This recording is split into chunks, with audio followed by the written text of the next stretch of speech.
Dipôle RLC6. Exercice numéro 2. On trouvera donc l'énoncé sous forme PDF dans la boîte de description tout en bas. On réalise le montage suivant. Comprenons. Un générateur idéal de tension FM E égale à 8 volts. Un condensateur de capacité C inconnu. Une bobine d'inductance L égale à 1 Henry. Et de résistance petit r égale à 10 ohms. Un conducteur ohmique de résistance R égale à 5 ohms. L'interrupteur K est placé en position 1, puis bascule en position 2. L'acquisition des données commence au moment de basculement à t égale à 0. Premièrement, quelles sont les grandeurs visualisées sur le voie Y1 et Y2, sans inversion de la voie Y2. L'une des grandeurs permet de connaître les variations de la charge Q, laquelle justifie la réponse. Deuxièmement, les grandeurs visualisées sont représentées sur la figure suivante.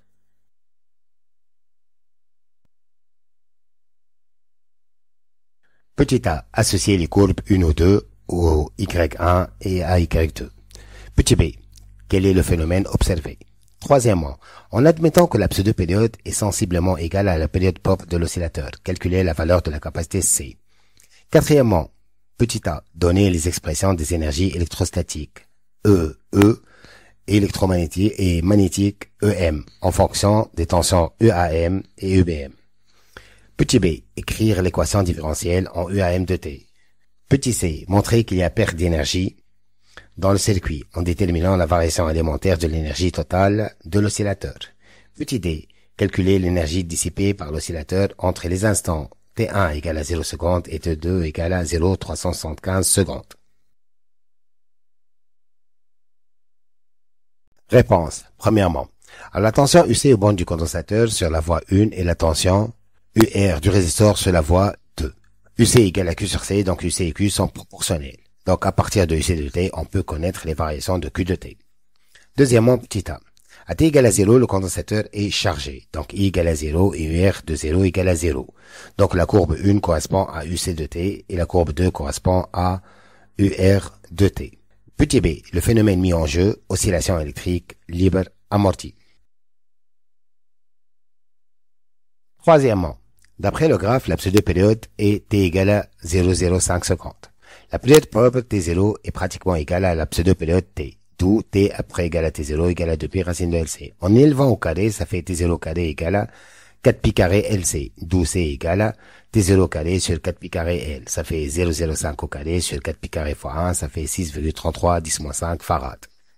Quatrièmement, petit a. Alors, l'énergie électrostatique, c'est 1,5 C UAM au carré. L'énergie magnétique, ça fait 1,5 L UBM sur R au carré.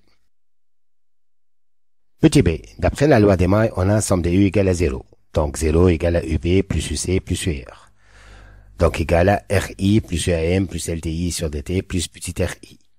Donc I facteur de grand L plus petit L plus UAM plus LTI sur DT. En remplaçant I par dérivé de Q sur DT, on obtient donc grand R plus petit R dérivé de Q sur DT plus UAM plus L d carré Q sur DT carré.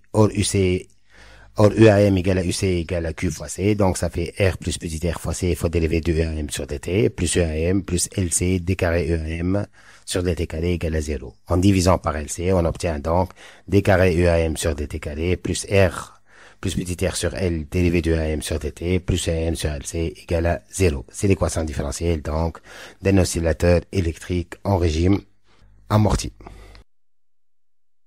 Petit c, E total égale à E plus EM égale à 1,5 C UAM au carré plus 1,5 L UBM sur R le tout au carré.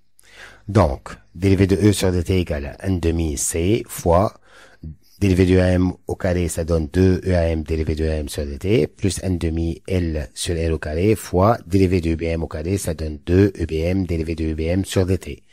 Donc, on va simplifier par 1,5 et 2. On obtient donc C UAM fois dérivé de UAM sur DT plus L sur R, UBM dérivé de UBM sur DT. On va remplacer UBM par R fois I. On obtient donc C UAM fois dérivé de UAM sur DT plus L sur R au carré fois RI fois dérivé de R I sur DT.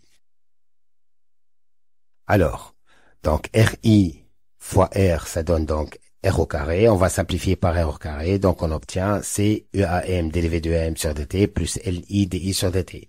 Et comme C fois dérivé de EAM sur DT, ça donne I, donc on peut factoriser par I, on obtient EAM plus LDI sur DT.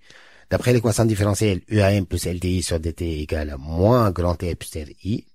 Donc, on obtient moins R plus petit r I au carré. Et ainsi, la variation de l'énergie dérivée de E égale à moins grand R plus petit r I au carré fois dt. On remarque que la variation de l'énergie est négative, donc il y a perte d'énergie, et cette perte est dissipée sous forme effet joule par la résistance totale du circuit. Petit d, E total égale à EE plus EM égale à 1 demi CEAM au carré plus 1 demi L EBM sur R le tout au carré. À t égale à 0, EM égale à 8 volts, EBM égale à 0.